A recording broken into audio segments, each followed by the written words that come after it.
வணக்கம். மகாபாரதத்தில் கிருஷ்ணர் எல்லாருக்கும் வரம் கொடுக்குறாரு. கேட்காமலே யார் யாருக்கு என்னென்ன செய்யணுமோ அதெல்லாம் கரெக்ட் டைமில் அவர் செய்கிறாரு. மகாபாரத யுத்தம் முடிஞ்சது, பரீட்சைத்துக்கு பட்டம் கட்டிடுறாங்க. அப்படி இருக்கும்போது அவர் எல்லா கடமையும் நிறைவேற்றுது. அவர் துவாரகைக்கு கிளம்பும்போது குந்தி தேவி கூப்பிட்டு கேட்குறாரு, நான் எல்லாருக்கும் வரம் தந்தேன், உனக்கு நான் எதுவுமே கொடுக்கல அத்தை.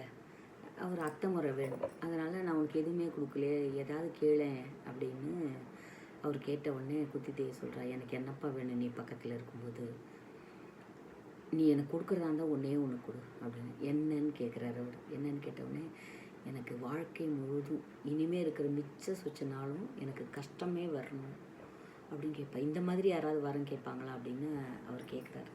அதுக்கு அவர் சொல்கிறார், கஷ்டம்னு வரும்போது தானே நான் உன்னை நினைக்கிறேன் விடாமல், நீ எனக்கு அருள் புரிகிற.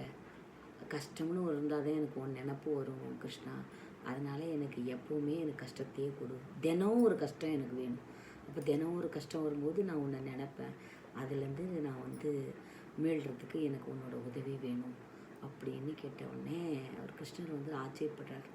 அப்பேற்பட்ட கிருஷ்ணர் மகிழ்ந்து என்ன சொல்கிறாரு, கடைசியில் பரீட்சித்து மகாராஜாவுக்கு பட்டாரம் கட்டிட்டு யுதிஷ்டர், அப்புறம் மிச்சம் அந்த திரௌபதி, அந்த பஞ்சபாண்டவர்கள், இவங்க 5 பேர் என்ன பண்ணுறாங்க, வானப்பிரஸ்தம் போகிறாங்க. வானப்பிரஸ்தம்னா கடமைகள்லாம் முடிஞ்சவுடனே காடு வழியாக போய் துறவரம் மேற்கொண்டு அவங்க அப்படியே உயிர் விடுறதுக்கு பேர் தான் வானப்பிரஸ்தம். அந்த மாதிரி வானப்பிரஸ்தத்துக்கு போயிடுறாங்க. அப்புறம் விதுரன் சொல்கிறார், எல்லாருமே போயிட்டாங்க, நீங்கள் மட்டும் இங்கே இருந்து என்ன பண்ண போகிறீங்க, நீங்களும் வானப்பிரஸ்தம் போங்கன்னு சொல்லி திருதராஷ்டிரனை திட்டுறாருன்னா என்னென்னா, நீ இன்னொருத்தரோட ராஜ்யத்தில் இருக்க, நீனு அவங்களாம் வானப்பிரஸ்தம் போயிட்டாங்க, நீ மட்டும் ஏன் இங்கே இருக்கணும், நீயும் வானப்பிரஸ்தம் கிளம்பு அப்படின்னு சொல்லி விதுரன் சொல்கிறார். சொன்ன உடனே இவரும் காந்தாரி, திருதராஷ்டிரன், குந்தி தேவி நானும் கூட வரேன் அப்படின்னு சொல்கிறாங்க. 3 பேரும் வானப்பிரஸ்தம் கிளம்புறாங்க. அப்படி இருக்கும்போது ஒரு நாள் கிருஷ்ணர் வரார். என்ன சொல்கிறாரு, அம்மா குந்தி, நாளைக்கு இந்த காடு தீப்பிடிக்க போகுது. அப்போ அவன் திருதராஷ்டிரன் காந்தாரி 2 பேர் எரிஞ்சு போகிறாங்க, நீயும் எரிஞ்சு போகிற, இன்றைக்கி நீ தப்பிச்சிடு அப்படின்னு சொல்லி கிருஷ்ணன் சொல்லுவார். அப்போ குந்தி தேவி என்ன சொல்கிறா, வேணாம், அவங்க 2 பேருக்கும் என்ன நம்பி வந்தவங்க, அவங்களுக்கு என்ன நேருதோ அதே எனக்கும் நேரட்டும் அப்படின்னு குந்தி தேவி சொன்னோடனே, சரி உனக்கு வலி இல்லாத மரணம் அமையட்டும்னு சொல்லிட்டு கிருஷ்ணர் குந்தி தேவிக்கு அருள் புரிகிறார். அதே போல் உத்தவர் யாருன்னு கேட்டால் கிருஷ்ணனோட க்ளோஸ் ஃப்ரெண்டு. அவர்கிட்டையும் அவரும் இவர்கிட்ட என்ன வரமும் கேட்க மாட்டார். ஆனால் அவருக்கு மனசில் நிறைய சந்தேகம் இருக்கும். என்ன சந்தேகம்னா, நீ நினச்சிருந்தாக்கனா பாஞ்சாலியை காப்பாற்றிருக்கலாம், நினச்சிருந்தாக்கனா தர்மனை சூதாடாமல் போகாமல் இருந்திருக்கலாம், நினச்சிருந்தாக்கனா தர்மனுக்கு பதிலாக நீ கூட சூதாடி இருக்கலாம், அப்படிலாம் நிறைய கேட்பார். அவர் கேட்கும்போது ஒன்று சொல்வார், நான் கிருஷ்ணனுக்கு பதிலாக நான் தர்மனுக்கு பதிலாக நான் சூதாட போயிருக்கலாம். ஆனால் துரியோதனன் என்ன சொன்னான்னா, எனக்கு பதிலாக என் மாமா விளையாடுவார்னு சொன்னான். ஆனால் தர்மன் அப்படி சொல்லலையேப்பா, என்னை உள்ளே மண்டபத்துக்கே வர முடியாமல் என்னை கட்டி போட்டுட்டான் தர்மன், அதனால் நான் உள்ளவே வர முடியல அப்படின்னு அவர் சொல்லுவார். ஏன் நீ உள்ளே போக முடியல அப்படின்னோடனே, தர்மன் தான் சூதாடுறது எனக்கு தெரியக்கூடாது, எக்காரணத்து கொண்டதும் கிருஷ்ணன் இந்த மண்டபத்துக்குள்ளே நுழையவே கூடாதுன்னு அவன் கட்டி போட்டுட்டான், அதனால் என்னால் உள்ளே வர முடியல அப்படின்னு அந்த உத்தவர் சொல்கிறாரு. அந்த கண்ணன் சொன்னதுனால நான் உள்ளே போக முடியல.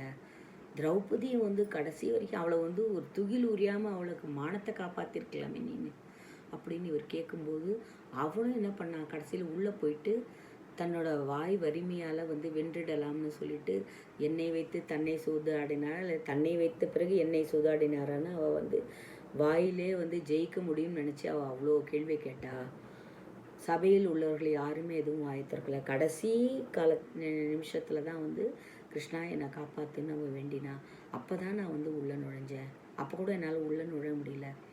நான் விளையாடுறது எக்காரணத்துக்கு கொண்டும் கிருஷ்ண பரமாத்மாவுக்கு தெரியக்கூடாதுன்னு தர்மர் என் மேலே ஆணை இட்டுட்டு அவர் மண்டபத்துக்கு போனதுனால என்னால் அவங்களை ஒன்றும் செய்ய முடியல.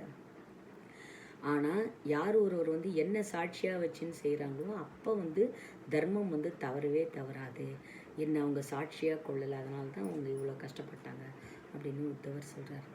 அப்பேற்பட்ட கிருஷ்ண பரமாத்மா தொட்டமலூரில் பாலகிருஷ்ணனா தவறும் கிருஷ்ணனா அழகாக இருக்கார். இன்றைக்கி போய் பார்த்தேன், ரொம்ப ரொம்ப அழகாக. அவர் அதில் தொட்டமலூர் கிருஷ்ணன் வந்து தலை அப்படி கொஞ்சம் திரும்பின மாதிரி இருக்கும். எப்படி அப்படிங்கிறதுக்கு அதுக்கு ஒரு காரணங்க சொல்கிறாங்க. புரந்தரதாசர் வந்து வரும்போது தொட்டமலூர் கிருஷ்ணனோட அந்த கதவு, கருவறை கதவு சாத்தியதாகும். அவர் வந்த உடனே அந்த அடிசிதழ் யசோதா யசோதா அப்படின்னு சொல்லி பாடுவார். ஜெகதோத்தாரணா அடிசிதழ் யசோதா, அதாவது யசோதை நீ என்ன தவம் செய்தியோ, நீ இப்பேற்பட்ட அந்த கிருஷ்ணனை மாயக்கண்ணனை நீ வந்து ஆடிசி, அதாவது தூளியில் போட்டு ஆட்டின, நீ அவனுக்கு சாப்பாடு ஊட்டின, உனக்கு அவன் உலக வாயை திறந்து காமிச்சான் அப்படிங்கிற மாதிரி அந்த பாட்டெல்லாம் பாடினவுடனே கிருஷ்ணர் வந்து அந்த கதவு திறந்ததாகவும் தலையை திருப்பி புரந்தரதாசரை பார்த்ததாகவும் சொல்கிறாங்க. அவ்வளோ ஒரு அழகு. அப்போ அந்த அழகை பார்க்கும்போது தான் அந்த என்னத்தவம் செய்தனை, அந்த யசோதா பாட்டு அப்படி உருகி பாடியிருப்பாங்க. என்ன தவம் செஞ்சிருப்பா யசோதா, எப்படி வந்து கிருஷ்ணர் வந்து அவளை, அதாவது உலகத்தையே கட்டுண்ட அந்த கிருஷ்ணர் வந்து யசோதாவுக்கு அடங்கி இருப்பார். அதை தான் அந்த பாட்டில் வந்து சொல்கிறாங்க. தொட்டமலூர் கிருஷ்ணன் வந்து யார் பார்க்கலையோ நிச்சயமாக போய் பாருங்கள். அந்த அபிரமேய சுவாமியும் அவ்வளோ அழகு. அவங்கெல்லாம் வந்து அந்த கிருஷ்ணரை பார்த்ததுனால தான் வந்து இவ்வளோ அழகாக ஒரு பாடல் ஏற்றிருப்பாங்க அப்படின்னு எனக்கு தோணுச்சு. ஆக்சுவலாக வந்து ஒரு சன்னிதானம் வந்து சாநித்தியமாக இருக்குது அப்படின்னா நம்ம போய் பார்த்த உடனே நம்மளே அறியாமல் நம்ம கண் வந்து கலங்கும், கண்ணுலேருந்து தண்ணி வரும். அவ்வளோ அழகு, அவ்வளோ அழகு, அவ்வளோ அழகு அந்த தொட்டமலூர் கிருஷ்ணன். கரெக்டாக அந்த 12 மணிக்கு நீங்கள் போனீங்கன்னா அந்த நேரத்தில் வந்து உச்சிக்கால பூஜையில் அபிஷேகம் பண்ணுறாங்க.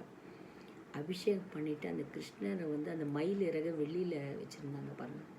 அப்படி இந்த மயில் இறக வெள்ளியில் வச்சு அப்படி ஒரு அழகாக வெண்ணெய் தவழும் கிருஷ்ணன், நவநீத கிருஷ்ணன்னு பேர். அவ்வளோ ஒரு அழகாக இருக்குது. நம்ம மகாபாரத கிருஷ்ணர் வந்து ரொம்ப அழகாக இருக்கார்.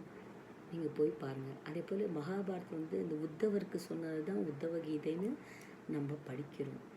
அதே போல் கண்ணனோட அருள் இல்லாமல் நம்ம மகாபாரதத்தை படிக்கவோ எழுதவோ சொல்லவோ நம்ம கண்டிப்பாக வந்து அவரோட சாநித்தியம் இல்லாமல், அவரோட சம்மதம் இல்லாமல், அவரோட புரிதல் இல்லாமல் நம்ம எதையுமே அதில் ஒரு லைன் கூட படிக்க முடியாது.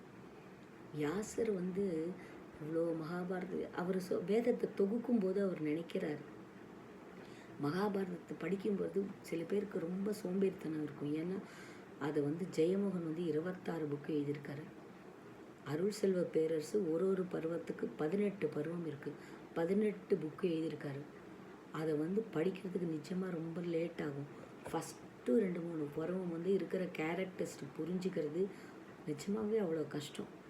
ஏன்னா அதில் திரும்ப திரும்ப நிறைய பேர் வருது, நிறைய பேர், நிறைய இடங்கள், நிறைய இந்த வம்சங்கள் எப்படி தோன்றியது, கஷ்யபர்லேருந்து எப்படி வம்சம் தோன்றியது அப்படின்னு அதில் வந்து அந்த டீட்டெயிலாம் வருது. இந்த வியாசர் வந்து அந்த பாரதத்தை தொகுக்கும்போது வேதங்களை தான் முதல்ல அவர் தொகுக்கிறார். வேதத்தை தொகுத்து இந்த 4 வேதத்தையும் வந்து ஒருத்தருக்கு ஒரு சீடருக்கு ஒரு வேதத்தை அவர் சொல்லி கொடுக்குறாரு. தொகுக்கும்போது நினைக்கிறாரு, வேதத்தை வந்து ஜனங்க வந்து படித்து புரிஞ்சுக்கிறதுக்கு கஷ்டம், அதை வந்து கதை மூலமாக கொடுக்கணும் அப்படின்னு அவர் மனசில் நினைக்கும் போது தான் பிரம்மா வரார். நீ மனசில் நினச்சிருக்கிறத ஒரு கதையாக எழுது அப்படின்னா நான் சொல்ல சொல்ல யார் எழுதுவாங்க அப்படின்னு கேட்குறாரு. நீங்கள் சொல்ல சொல்ல விநாயகர் எழுதுவார் அப்படின்னு அவர் சொல்கிறார். அவர் வந்து பாமர ஜனங்களுக்கும் வேதங்கள் புரியணும்னு நினச்சதுனால தான் கொண்டு வந்ததான் மகாபாரதம். அந்த மகாபாரதத்தை படிக்கும்போது வேதத்தில் சொல்லப்பட்ட கருத்துக்கள் அனைத்தும் சிறு சிறு கதைகளாக உபகதைகளாக மகாபாரதத்தில் சொல்லியிருக்காங்க. அந்த மகாபாரதம் படிக்கும்போது ஒரு கதையும் ஒரு நீதி சொல்லுது. குந்தி தேவி வந்து அவ்வளோ ஒரு கிருஷ்ணர் மேலே அவ்வளோ ஒரு பக்தி. உலகத்தில் வந்து செல்வம் வேணும், புகழ் வேணும், அது வேணும், இது வேணும்னு கேட்டப்ப செல்வி அந்த குந்தி தேவி வந்து எனக்கு எதுவுமே வேண்டாம், எனக்கு தினமும் ஒரு கஷ்டம் கஷ்டம் கொடுத்தால்தான் நான் உன்னை நினச்சிக்க முடியும் அப்படின்னு சொல்கிறார். உத்தவரும் அது போல் எதுவுமே கேட்கல. கடைசி அவர் என்ன தெரியுமா கேட்டார், எனக்கு ரொம்ப தண்ணி தாகம் எடுத்ததுன்னா எனக்கு எங்கே இருந்தாவது தண்ணி கொடுக்கறதுக்கு ஏற்பாடு பண்ணு கிருஷ்ணா அப்படின்னு சொன்னார். சரின்னு சொன்னார். அப்பேற்பட்ட உத்தவர் போய் ஒரு பாலைவனத்தில் மாட்டிக்கிட்டார். பாலைவனத்தில் வராரு அவருக்கு தண்ணி தாகம் உசுர் போகுது. கிருஷ்ணா நீ எனக்கு ஒரு உறுதிமொழி கொடுத்தாயே, எனக்கு வந்து எங்கே இருந்தாலும் தண்ணி ஏற்பாடு பண்ணி தரேன்னு சொன்னீங்க, நீ தண்ணி கொடுக்கலையே கிருஷ்ணா அப்படின்னு அவர் நினைக்கிறாரு. அப்போ வந்து கிருஷ்ணர் வந்து ஈஸ்வரன் கிட்ட சொல்கிறாரு, என்னோட தோழன் வந்து உத்தவர் வந்து ரொம்ப நாள் இருக்கணும்னு நான் நினைக்கிறேன், அவருக்கு அமிர்தத்தை கொடுப்பாயா அப்படின்னு சிவபெருமான்கிட்ட கேட்கும்போது சிவபெருமான் சொல்கிறார், இல்லை, நான் வந்து அவர் தகுதியானவர் தானான்னு நான் செக் பண்ணணும். அவர் சொல்லுவார், நான் வந்து எந்த வேஷத்தில் போனாலும் போய் கொடுப்பேன், அவர் வந்து வாங்கி குடிச்சிக்கிட்டோம், அவர் வந்து எங்கிட்டேருந்து குடித்தாக்கன்னா குடிக்கட்டும், நான் கொடுத்துட்றேன், அப்படி இல்லைன்னா நான் கொடுக்க மாட்டேன் அப்படின்னு சொல்கிறார். அந்த மகாபாரதம் கூட ஜாதி வந்து இல்லைன்னு சொல்கிறத இந்த இடத்துல அதை நிரூபிக்குது. அவர் வந்து ஒரு புலையன் விஷயத்தில் வராரு, 2 தோல்லையும் 2 மாமிசம் தொங்குது, ஆடு மாமிசமும் மாடு மாமிசமும் தொங்குது, தோல் பையில் அமிர்தம் வச்சிருக்காரு. அவரை பார்க்கும்போதே அருவருப்பான ஒரு தோற்றத்தில் சிவபெருமான் வரார். தண்ணி வேணுமான்னு, என் தண்ணி வேணும் அப்படின்னு அவர் ஒரு ஓரமாக உட்காந்துருக்கும்போது அவர் கேட்பார், இதில் தண்ணி இருக்குது குடிங்க சுவாமி குடிங்க அப்படின்னு அவர் கேட்பார். ஐயோ, உன் கையிலையா, உன் கையில் கிட்டேருந்து நான் வாங்கி தண்ணி குடிக்கணுமா, எனக்கு அந்த தண்ணியே வேணான்னு சொல்லிடுவார். அவர் தண்ணி குடிக்க மாட்டார் உத்தவர். அப்புறம் போய் கிருஷ்ணன்ட்ட சொல்லுவார், அம்மா நான் ஒரு புலையன் வேஷத்தில் போனேன் கிருஷ்ணா, ஆனால் உன்னோட சீடன் வந்து உன்னோட பக்தன் வந்து அந்த தண்ணி குடிக்கல, அவர் வந்து தண்ணி குடிக்காமல் போயிட்டாரு, நான் என்ன பண்ண முடியும் கிருஷ்ணா, நான் ஒரு வாய்ப்பு கொடுத்தேன் அவர் அமிர்தம் குடிக்கிறதுக்கு, அவர் குடிக்கல, நான் என்ன பண்ணுறது அப்படின்னு சொல்லிடுவார். உத்தவர் வந்து அவர் கையிலேருந்து வாங்கி குடிக்க மாட்டார். அந்த மாதிரி சிறு சிறு கதைகள் வந்து இந்த மகாபாரதத்தில் நிறைஞ்சி இருக்குது. அதனால் தினம் நீங்கள் வந்து மகாபாரதம் வந்து வாங்கி வச்சுக்கிங்க. எங்கள் டீச்சர் ஒருத்தவங்க வாங்கி வச்சுருக்காங்க, 45,000 rupees ஆகுது. இந்த 26 வால்யூம் ஆஃப் புக்ஸு 45,000 கொடுத்து அவங்க வாங்கி வச்சு படிக்கிறாங்க. எனக்கு ரொம்ப ஆச்சரியமாக இருந்தது. எதுக்கோ நம்ம செலவழிக்கிறோம், நாம் கூட ஏன் 45,000 புக்கு வாங்கி கொடுக்குறது பெரிய விஷயம் இல்லை. அந்த 45,000 வாங்கி கொடுத்த புக்கை வந்து நம்ம சந்ததிங்க படிப்பாங்களா அப்படிங்கிறதுல ஒரு அனுமானம் இருக்குது எனக்கு. ஏன்னா கதை சொன்னால் கூட பொறுமையாக கேட்குற அளவுக்கு நம்ம ஜனங்களுக்கு பொறுமை கிடையாது. இதை படிக்கிற ஹேபிட்டுங்கிறது இப்போ ரொம்ப குறைஞ்சி போச்சு. அந்த வாசிப்பு அப்படிங்கிறது வந்து ஜனங்க ஆல்மோஸ்ட் மறந்து போயிட்டாங்க. நாம் பெரியவங்க நாம் ஏதாவது வாசித்தாதான் நம்ம ஜென்ரேஷன் வந்து வாசிக்கிறதுக்கு முயற்சி பண்ணுவாங்க. கதை பிடிச்சிருந்தால் லைக் பண்ணுங்கள், சப்ஸ்கிரைப் பண்ணுங்கள், ஃப்ரெண்ட்ஸ்க்கு ஷேர் பண்ணுங்கள். நன்றி, வணக்கம்.